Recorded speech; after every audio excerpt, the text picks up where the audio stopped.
माँ की ममता। एक छोटे से गांव में अंकुर नाम का एक लड़का रहता था।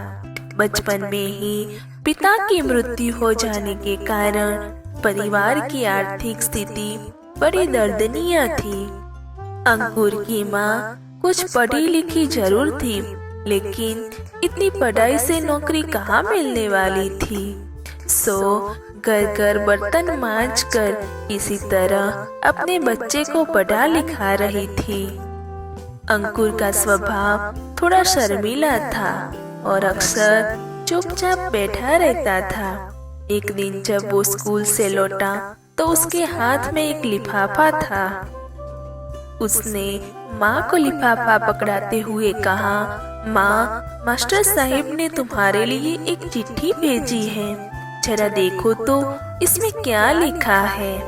माँ ने मन ही मन चिट्ठी पढ़ी और मुस्कुराकर बोली, बेटा, इसमें लिखा है कि आपका बेटा काफी होशियार है। स्कूल में काफी बच्चों की तुलना में इसका दिमाग बहुत तेज है और हमारे पास इसे पढ़ाने लायक शिक्षक नहीं है, इसीलिए कल से आप इसे किसी और स्कूल में भेजें। ये बात सुनकर अंकुर को स्कूल न जा सकने का दुख तो हुआ, पर साथ ही उसका मन आत्मविश्वास से भर गया कि वो कुछ खास है और उसकी बुद्धि तीव्र है। माँ ने उसका दाखिला एक अन्य स्कूल में करा दिया। समय बीतने लगा। अंकुर ने खूब मेहनत से पढ़ाई की। आगे चलकर वो एक आईएएस ऑफिसर बन गया। अंकुर की माँ अब बूढ़ी हो चुकी थी और कई दिनों से बीमार भी चल रही थी और एक दिन अचानक उनकी मृत्यु हो गई। अंकुर के लिए ये बहुत बड़ा आघात था। वह रो पड़ा। उसे समझ नहीं आ रहा था कि अब अपनी माँ के बिना वो कैसे जिएगा। रोते रोते ही उसने माँ की पुरानी अलमारी खोली और हाथ में उनकी माला, चश्मा और अन्य वस्तुएं लेकर चूमने लगा। उस अलमारी में अंकुर के पुराने खिलौने और बचपन के कपड़े तक संभाल कर रखे हुए थे।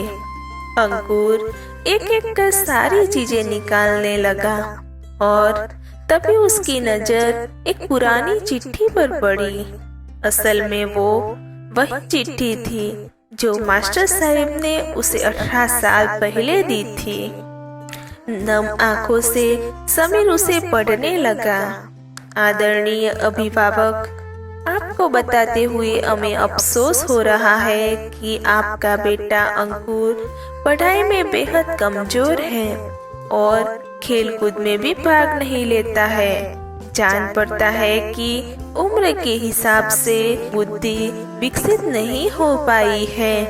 अंततः हमें इसे अपने विद्यालय में पढ़ाने में असमर्थ है। आपसे निवेदन है कि अंकुर का दाखिला किसी मन बुद्धि विद्यालय में कराइए अथवा खुद घर पर रखकर इसे पढ़ाइए। जानता था कि भले अब उसकी माँ इस दुनिया में नहीं रही, पर वो जहाँ भी रहे उनकी ममता, उनका आशीर्वाद सदा उस पर बना रहेगा। दोस्तों, किसी ने कहा है कि भगवान सभी जगह नहीं हो सकते, इसीलिए उसने माँ बनाई।